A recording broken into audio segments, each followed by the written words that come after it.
Africa has been identified as one of the key regions from a rapid growth market perspective. And certainly for us in Africa, we see a massive opportunity for international investors and for South African investors, as well as investors from other parts of Africa, to grow their investments, their businesses, their operations across the continent.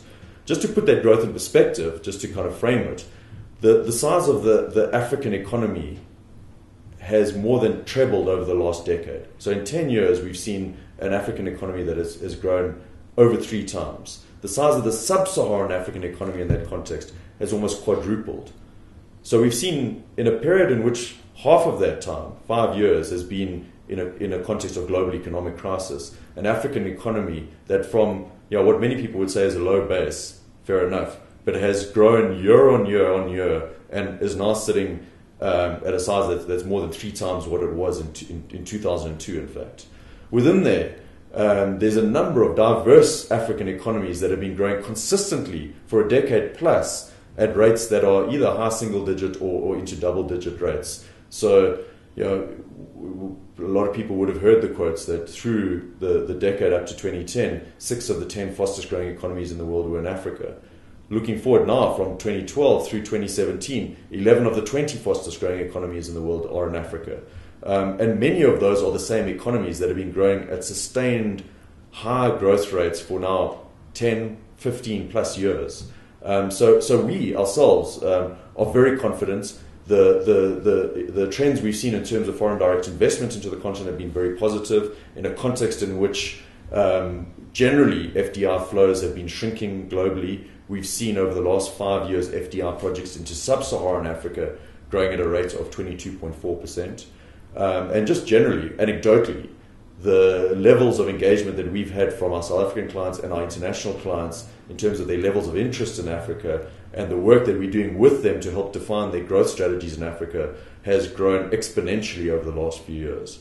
As we think about South Africa's positioning in the context of that African growth story, we do feel it's very important that we globalize our perspective, number one, and we understand that as much as countries compete for FDI and for share of investment, so do regions. And at this point in time, despite the positive trends so far in terms of growth and in terms of investment growth, Africa is still fairly marginal when it comes to total flows of FDI. So just to put things in perspective, although FDI projects have grown at a rate of 22.4% into Africa over the last 5 years, Africa still attracts fewer or less than 6% of global FDI projects. So it attracts fewer FDI projects. The entire continent of Africa, so including North Africa, attracts fewer FDI projects than India and far fewer than China. So as an entire continent, we attract fewer FDI projects than a country like India. And that kind of puts things in perspective.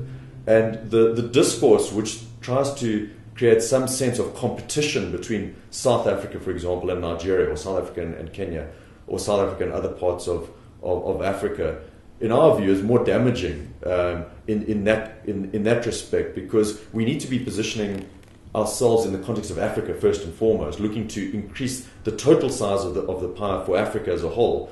So from our perspective, the more FDI that Nigeria is attracting, the more we can sell the Nigerian story, the more we can sell the East African story, the better it is for us as not only as South Africans, but as Africans as a whole. Because the bigger that pie is, the better it is for us. South Africa remains, by far, in terms of our investor perception surveys, the most attractive destination in Africa and the most attractive platform for investment into other parts of Africa. So it's a win-win situation when if Nigeria is growing, then so is South Africa. If Kenya is benefiting, then so is South Africa. And we need to start having a different kind of frame of reference when we're talking about South Africa's position in the context of the rest of Africa. I don't think we're contradicting the perception or the view that South Africa shouldn't lose its status as a gateway to the rest of Africa. What we're saying, though, is that there are many points of potential entry into Africa.